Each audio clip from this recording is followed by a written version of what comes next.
اقبال یہ فرما رہے تھے جو دل کے ساتھ بھی تشبیہ دی ہے اور یہ جنت کے بارے میں بتایا ہے۔ آگے اس سے ملتا جلتا کلام حضرت رومی رحمۃ اللہ علیہ نے بھی ارشاد فرمایا ہے کہ جنت کی زندگی کیسی ہے۔ تو آپ نے جو فرمایا ہے وہ ذرا بتائیے کہ وہ جنت اور دوزخ کی حقیقت کیا بتاتے ہیں اور وہاں کی جو زندگی ہے اس کے بارے میں کیا بتاتے ہیں؟ یعنی پہلے شاگرد اور بچے نے بتایا، اب جو ہے وہ مرشد رومی خود بتا رہے ہیں۔ گفت رومی اے گرفتار قیاس، تو کہتے ہیں کہ پیر رومی فرماتے ہیں کہ اے میرے بیٹے، اے قیاس میں پڑھنے والے، در گزر از اعتبارات حواس، تو فرماتے ہیں حواس کی اس دنیا سے نکلو سر، از تجلی کارہائے خوب و زشت، فرماتے ہیں کہ تجلیات از تجلی کارہائے خوب و زشت، تجلی سے سارا کچھ ہو رہا ہے، یہ کام جو آپ کو اچھے لگ رہے ہیں یا بری چیزیں نظر آ رہی ہیں، می شود آن دوزخ این گردد بہشت، اور وہ اچھی بری چیزیں کیا ہیں؟ فرماتے ہیں کہ جب اللہ تعالیٰ جمال کی تجلی ڈالتے ہیں تو چیزیں خوبصورت بنتی ہیں جس کو ہم جنت سے تعبیر کرتے ہیں، اور اگر جلال کی تجلی پڑتی ہے تو دوزخ سامنے آ جاتا ہے سر۔ این کے بینی کسر ہائے رنگ رنگ، فرماتے ہیں یہ جو آپ کو رنگ برنگ جو ہیں یہ محل نظر آ رہے ہیں، اصلش از اعمال نئے از خشت و سنگ، فرماتے ہیں یہ اعمال کی وجہ سے مجسم ہو گئے ہیں، یہ مقام سنگ و خشت نہیں، یہ نور کے محل ہیں جو اعمال کی وجہ سے بن گئے، نیک اعمال، نیک اعمال کی وجہ سے۔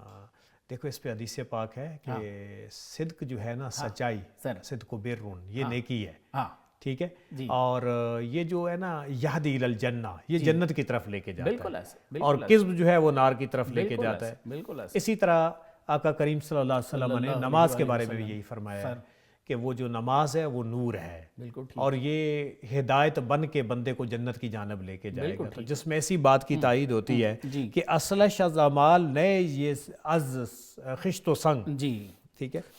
آنچ خانی کوثر و غلمان ہو، وہ فرماتے ہیں کہ جس کو تم کوثر کہتے ہو،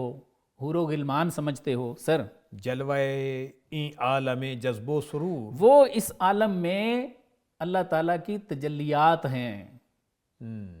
تجلیات ہیں، یہ نور کے کرشمے ہیں سارے، صحیح، یہ کن فیکون، اصل میں تو اللہ تعالیٰ کے، وہی بات، زندگی اینجا زد دیدار است و بس۔ اب فرماتے ہیں کہ جنتیوں کی عالم ارواح میں جو لوگ پہنچ گئے ہیں تو ان کی زندگی کیسی ہے؟ فرماتے ہیں کہ زندگی اینجا دیدار است و بس، یہاں پہ زندگی دیدار کا نام ہے بس،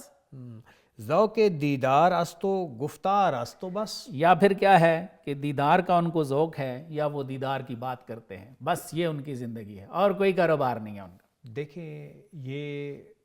محبت کی راہ کے اندر وہ عروج ہے